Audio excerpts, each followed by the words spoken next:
Good morning, everybody. I've got Kitty here. He's looking out the window. Of course, he wants to be petted and he wants to play when I start picking him up, so we'll see what happens. Okay, he's trying to bite me again. No, no, no, no biting, no biting, no biting. No. No biting. No biting. Get him, kitty. Get him, kitty. Now he's playing with the seat. All right, your show time is over. I have to get to work.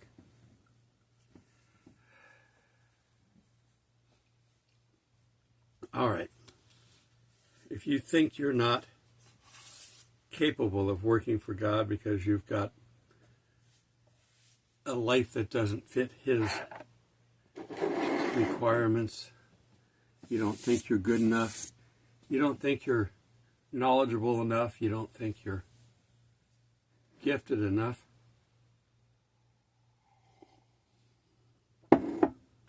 He picks people to do His bidding. Sometimes He picks people that may be questionable. And He's used non-Christians or non-spiritual people many times. So when I say that our president is doing the will of God at most times, I'm not saying he's perfect. I don't know that he's a Christian. He says he is, so I have to take his word for it. His behavior doesn't always match, but he's an A-type personality. He's used to getting away with everything.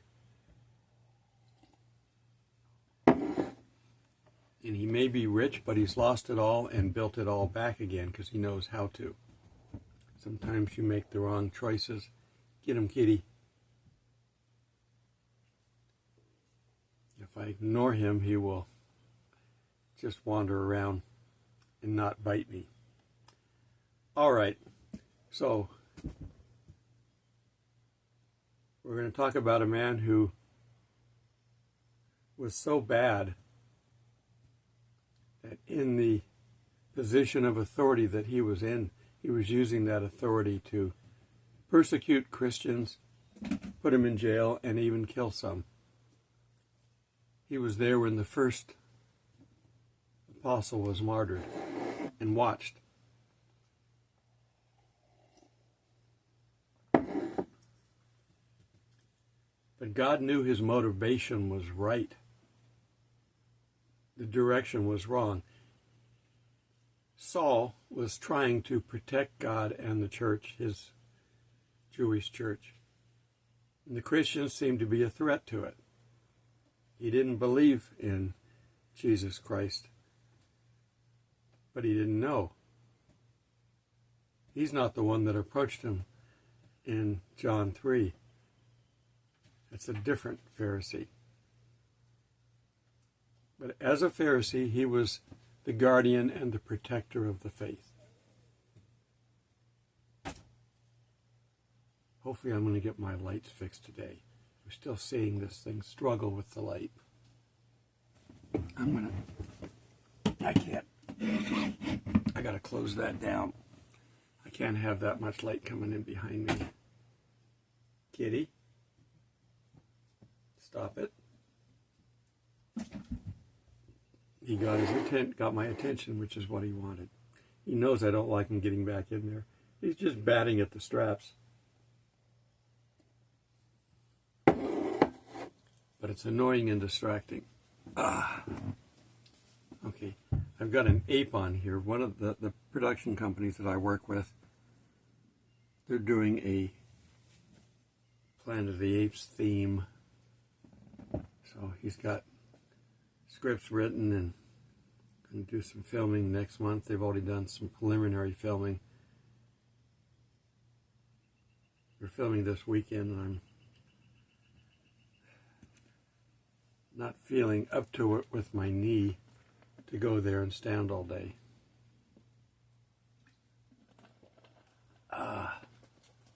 Okay, so we're going to talk about Paul, but let's find out about him first. We're going to go over a number of his letters. He wrote 6 or 7 locations. I think there's because there's first and second versions, so I think there's 13 letters. He was born around 5 AD. Now, I'm not sure if that's corrected, because we know Jesus was born, he was born around 4 BC, because the calendar was wrong. He wasn't born, and this is the calendar problem that we have. The Roman calendar has no 0, so they go from 1 BC to 1 AD. There's no 0. Like we had the year 2000, and everybody panicked. They had good reason to, because they didn't plan on it.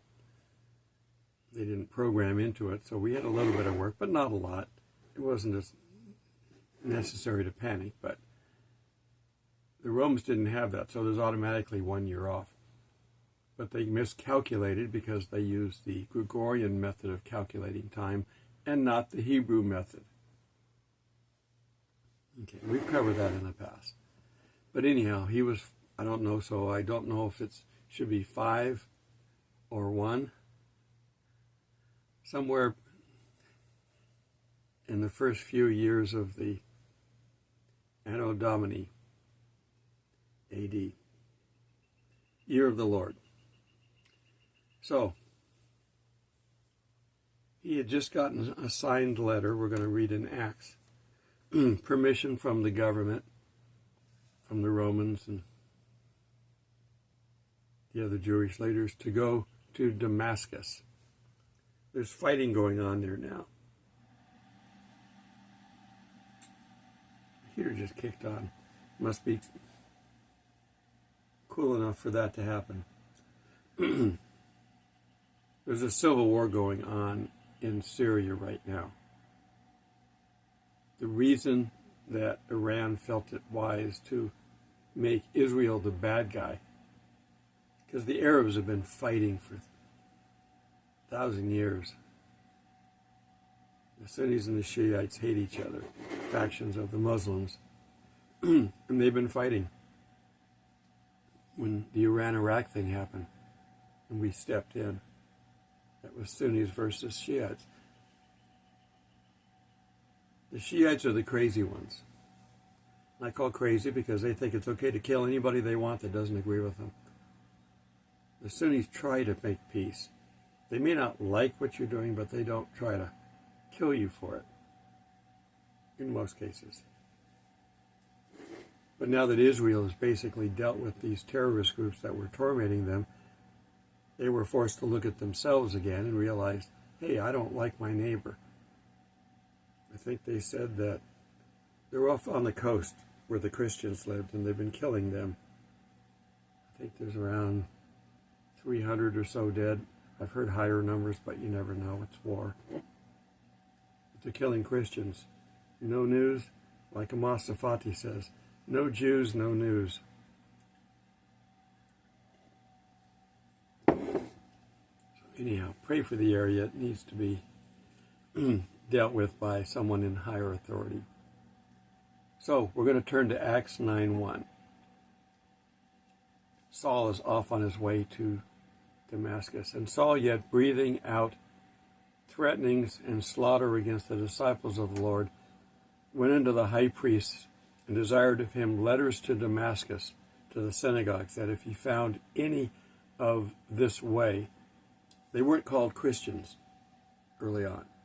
That was coined later on, 1st or 2nd centuries, but they were called the Way, because there was only one way, so they were called the Way. If he found any of this way, whether they were men or women, he might bring them bound to Jerusalem. And as he journey he came near Damascus, and suddenly there shined round him a light from heaven.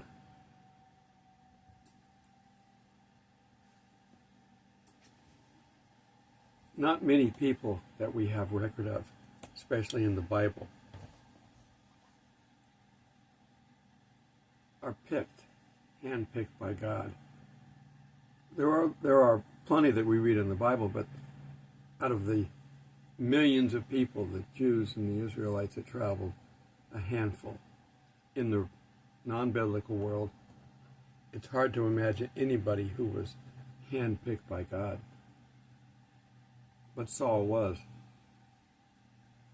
Saul's his Hebrew name. He's going to get a Roman name here soon. So with the bright light he fell to the earth and heard a voice saying unto him, Saul, Saul, why persecutest thou me? We're reading King James. I guarantee you, beyond a shadow of a doubt, that the people of the first century Jerusalem didn't speak the king's English. It may sound flowery to you, but it's not what was spoken by the Lord. It wouldn't have been the word spoken from heaven. So lighten up on the believers of other translations. I do agree that the King James has the advantage of it being a word-for-word translation, but they're taking a Hebrew word or an Aramaic word and translating it into King's English as opposed to normal English. And by the time the Bible was translated in 1611, the King's English was falling out of form with the people. They didn't like it, getting away from it. Okay, another rabbit trail.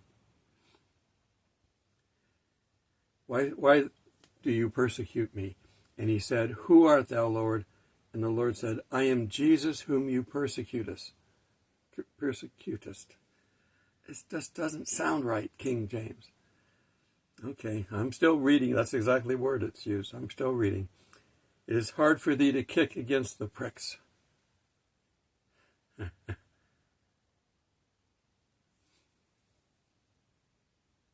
It's hard to fight against an armed assailant or a group of assailants. And he trembled and astonished and said, Lord, what wilt thou have me to do? And the Lord said to him, Arise and go into the city. It shall be told to you there what you must do. So he didn't even tell him. You're persecuting Jesus.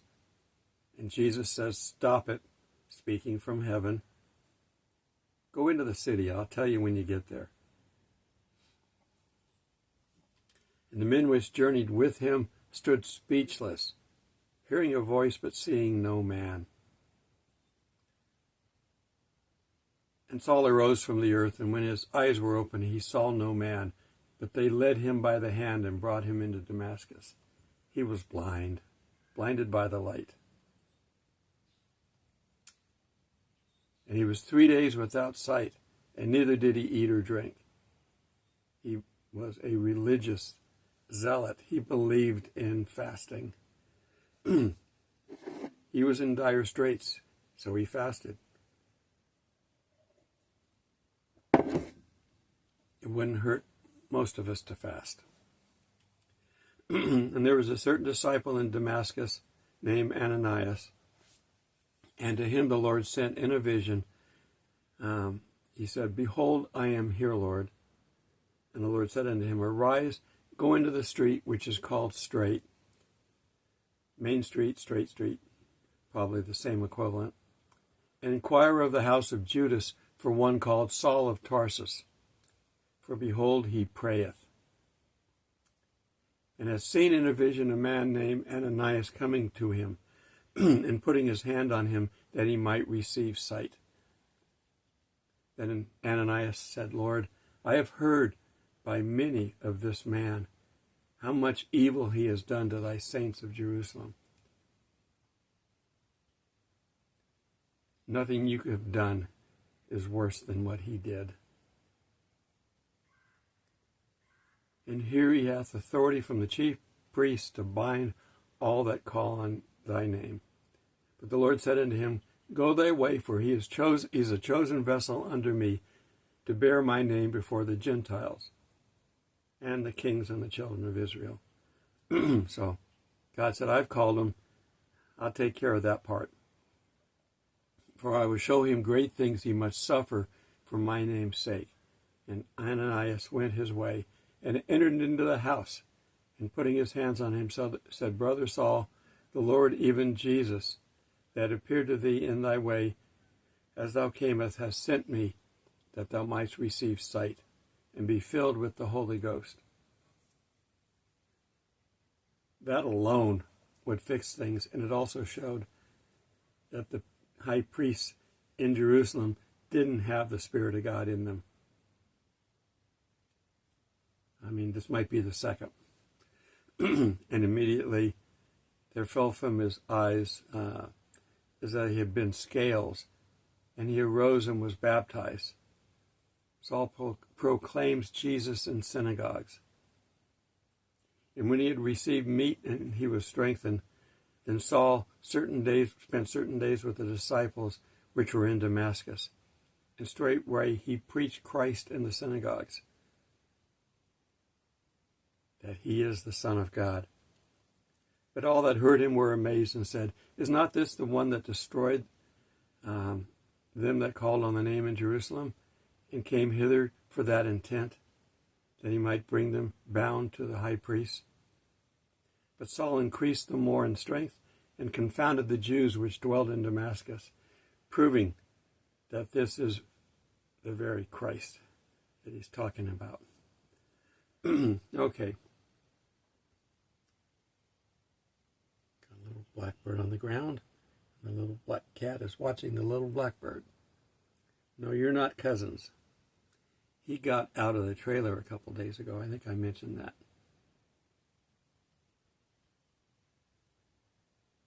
He's not. He jumped out on his own. I opened the door and he just rushed the door and jumped. I chased him with the rake until I left the door open. He ran back inside. He's a 3-year-old. He has to know that the dangers. I didn't hit him with the rake. I just beat the ground with it. He has to know the dangers out there are worse than you can imagine. I think I told you that the ranger, another bird out there, the ranger brought in a couple of extra roosters he had because he didn't have room for them in his roost, and he wanted to see if they'd make it here. He put them at the end of the park. We can't find them anymore. Something apparently has had chicken dinner. Most likely not a two-legged human, but a two-legged bird of the air. There's lots of crows, and there's a couple of eagles in here that might have taken kindly to him. I'm now watching a woodpecker. Gray body, red head. When they're banging on the wood, they're not banging our heads like we might do. They bang on the wood, the grubs that are inside move. They can hear that, and then they start digging a hole to get the grub out. Intelligence built into the animal kingdom. Okay, so Paul wrote letters to 7 churches in Asia Minor. We're going to eventually get to most of them. I don't know if I'm going to do them all or not, because some of them are repetitive in their nature. Each church had a problem. These were churches that he visited. Even Rome, he went to Rome, so he wrote to the Romans. He was eventually killed, but for the time being, he's going to write. He's traveling, and he might have a traveling companion, he might not. It depends on where he's going. He found that his traveling companions didn't always agree with him because he was talking to God and they didn't know him well enough, that they sometimes argued about it, and so he parted ways, but he continued doing what he was doing. The churches that he visited, for the most part, were in what's called Western Turkey now. It's Asia Minor. But Tarsus, if you look at the Mediterranean, the east coast, you have Israel, Egypt is down at the bottom, Israel, Lebanon, and then it kind of bends around. Tarsus is up in that loop. There's a modern city in a modern area called Tarsus, but the city that he grew up in is in that bend. And it was a port city. A lot of tourists, a lot of travelers. It's where he was called to the ministry. You have to be called to be a Pharisee. When a religious leader came up to a young man and said, "Follow me," that was his intent. He was picking somebody to have special education. The average citizen didn't get this. If he said, "Follow me," he was going to be educated in both languages and the Bible. And then he was going to be put into a position of authority. Now, you've got Sadducees and Pharisees. You know, the Muslims don't have the only factions that fight amongst each other. The Jews have it too. But the Pharisees were the most prominent, and they believed in life after death. The Sadducees didn't, which is their biggest flaw. Okay, well, these churches were in various stages. He wrote to the Thessalonians that we're well aware of and talked about the rapture. But then somebody sent a false letter, supposedly from him, saying that you guys screwed up, you missed the rapture. And they were panicking, so he had to write a second letter. So he wrote 2 Thessalonians.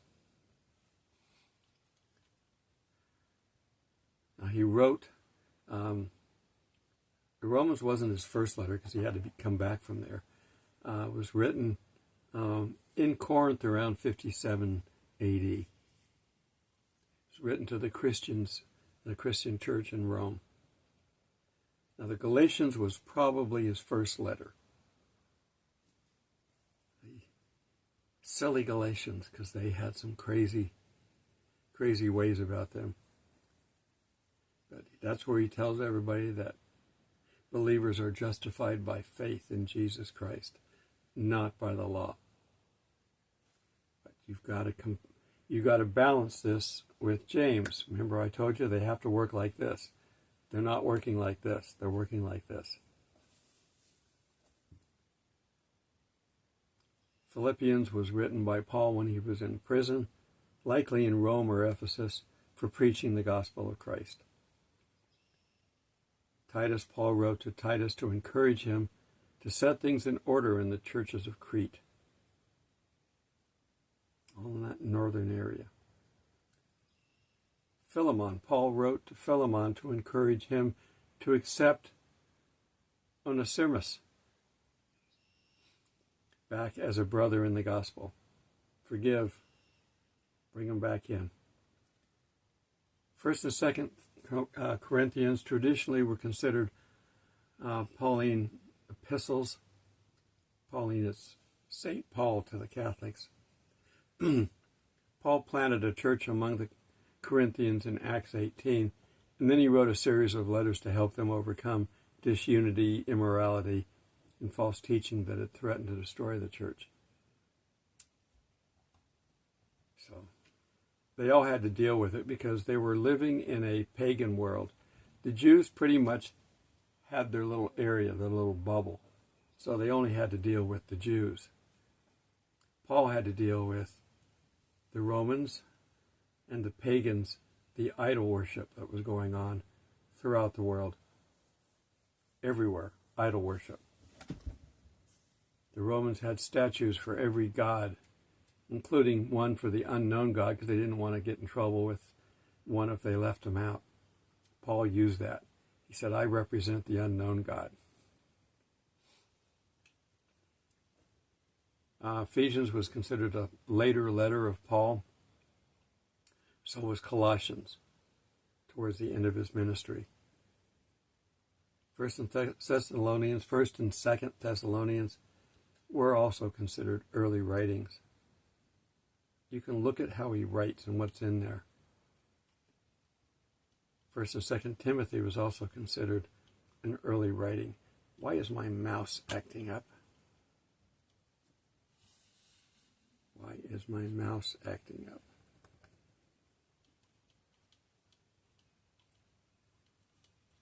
I guess it's telling me it's time. So pretty much there's an introduction to Paul and who he wrote to. We're going to get into these. I'm waiting for God to tell me whether we're going to start in Acts or whether we're going to start in perhaps Galatians, his first letter, and then look at his early letters first. I think that's the plan that I'm kind of getting in here. We'll find out tomorrow, won't we? There's a lot of good instruction here. Don't just be a hearer of the word. Be a doer of the word. Until we meet in the clouds, God bless.